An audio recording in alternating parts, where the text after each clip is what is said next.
Gipaubos na sa full alert status ang Police Regional Office 7 aron pagsiguro sa hapsay ug malinaw nga Semana Santa. Ani ang report ni Alan Domingo. Sumanga ni Police Brigadier General Rodrigo Maranan ang direktor sa Police Regional Office 7 nga 10,000 ka mga pulis ang ilang ipakatap ato sa Lenten season. I-deploy nila ang mga trupa sa mga dapit nga hugupanan sa mga tao, apil na sa mga bus terminal, pantalan o mga simbahan. Lakip na usab ang madapit diin ipahigayon ang pagpenitensya sa mga tao nga adunay tulumanon ato sa Semana Santa.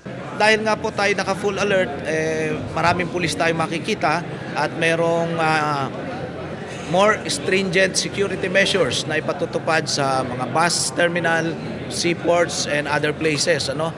Doon sa mga bus terminal natin, maaaring yung ating mga security guard and mga policemen ay may gagamit ng mga metal detectors, random bag inspection. Giklaro hinoon ni General Maranan nga wa sila'y nadawat nga hulga nga mahimong makatandog sa kapsay o kalinaw sa rehiyon apan buot lang silang makasiguro nga way motumaw nga mga problema. Nangunay si General Maranan sa pagsusi sa North Bus Terminal kauban ang mga hepes kapulisan sa Dakbayan ug sa lalawigan sa Sugbo nga personal niyang gihatagan sa iyang direktiba sa pagpatunhay sa kapsay o kalinaw sa tagsa-tagsa ka mga area of responsibility. Nanawagan usab siya sa katawhan nga makigalayon og mutabang sa kapulisan aron makabot ang ilang tinguha. Katambayayong sa PNP ang LTO, LTFRB ug ang mga lokal nga kagamahanan.